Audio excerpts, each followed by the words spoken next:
What is up, everyone? This is BigPowner, and this is the final part of my crafting video. If you guys watched the second part, you saw me spend a lot of currency and not wind up with something that I was happy with.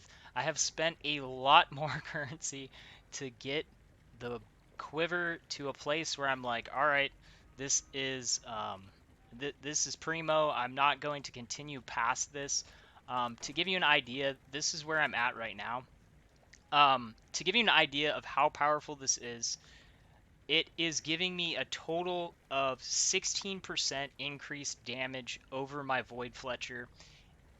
Comparatively, over my other crafted quiver, this one, it's not giving as large of an increase. It's about a 12% increase over this one, but I have more HP. This adds about 200, a little over 200 HP to my build, which, if you've seen how tanky my build is, the way that it's set up, because of all my damage reductions, that's a pretty big increase, because I have a lot of damage reduction going on in the build.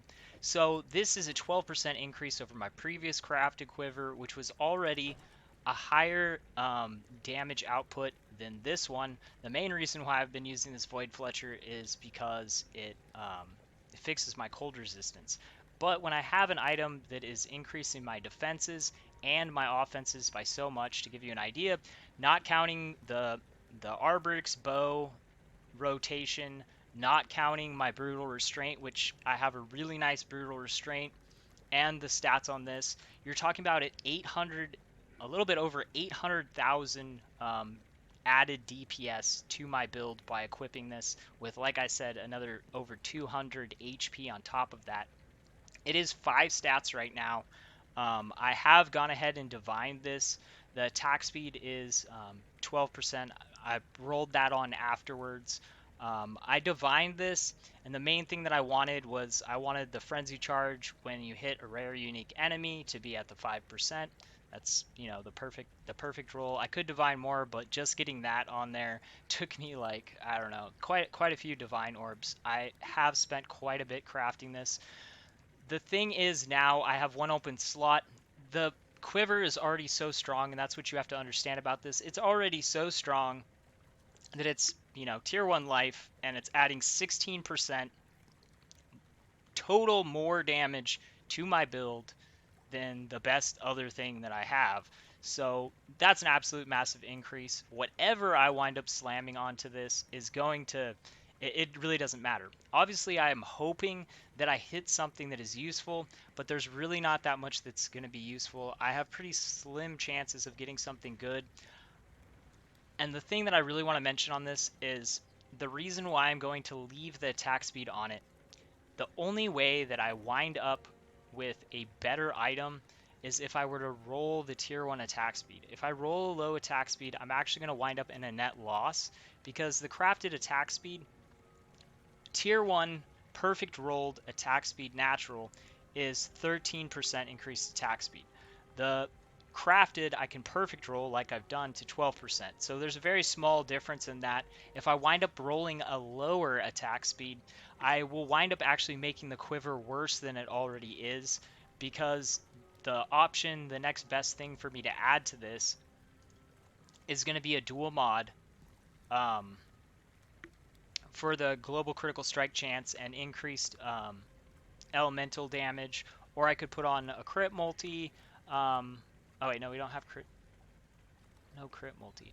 Okay, so yeah, that would pretty much be it. 16% increased elemental damage. For the loss of attack speed using an Arborix bow, that would be a huge net loss. So I don't want to make the bow, I don't want to make the quiver worse by Exalt slamming it.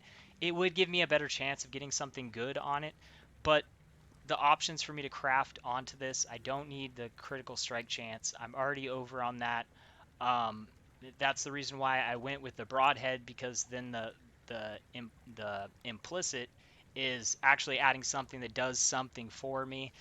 If I were to have 30% increased critical strike chance, and I'm effective 99.8% using the Void Fletcher, which adds no percent increased critical strike chance, it's just a wasted slot. That's the reason why I've chosen what I'm doing. You should check your effective critical strike chance. If you're not used to POB, you need to make sure that you have your inspiration charges active because this is something that we can count as always being up. Same thing with our assassin's mark. If you are following my build, if you have the assassin's mark, that is a reliable power charge generation. When I'm running through a map, I always have my power charges up. If you're calculating fighting against a boss, though, you shouldn't account for those as reliably. Like when you run in, if you have them up, yeah, but the assassin's mark is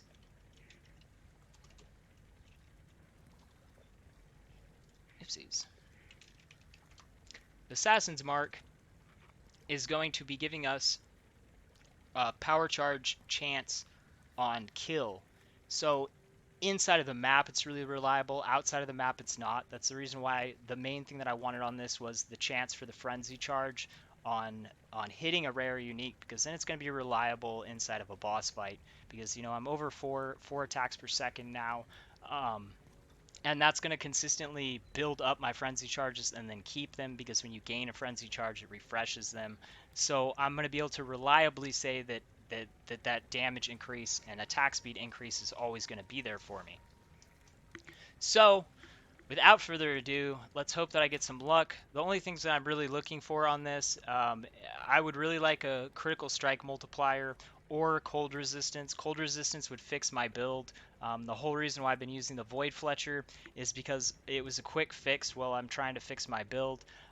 If I don't get that, then I'm going to wind up, because I messed up my amulet, I got unlucky on that. That'll be the next thing that I move to try to fix. And then I'm probably going to be looking for a lot of resistances on my amulet, which kind of sucks, but it's just going to be how it is, because I already have triple resistance on my gloves, and yeah, so you got to get those stats in somewhere. And for me, I've got a couple items that are gonna have to be those items. And the main reason why I've selected to do those items last as filler items is because they have the least for me to gain.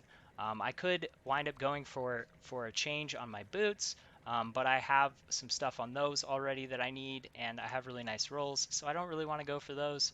My worst items now are my amulet and my gloves, so those will be the things that I work on.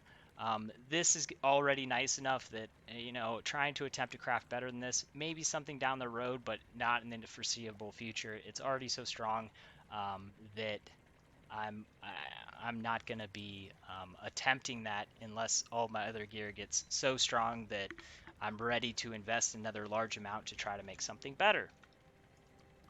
One thing that I do want to mention about this is I didn't wind up with dual mod influences, but I wound up with a bunch of good stuff. And that's one of the things with dual mod influencing, is if you use two influences that increase the likelihood of you getting really strong things. For myself, 100%, I had to have the frenzy charge when you hit a rare or unique enemy, and the reason for that is because it's just simply the best damage in slot. Because the combination of things that I got gave me such a strong increase, I couldn't go forward. It's just too big of an increase defensively and offensively for the slot, so I'm done with this slot now. Now let's just slam it and hope that I get lucky. There's not much that I want on here, so it's probably not going to be anything good. Oh, actually, that is really nice. Chance to avoid physical damage from attacks. I'm going to take that as 100% win. Tier 1, and it's something useful in the slot. There was literally hardly nothing in the slot. That's a huge win. All the bad luck through this craft. I'm extremely happy with this craft. That winds up being a very, very nice quiver for me. It gave me some more defensive stuff on it. The cool thing is now it has a redemption mod on it. So now it is a dual mod, and if I hadn't had that dual influence on there, it wouldn't have had the chance to roll that.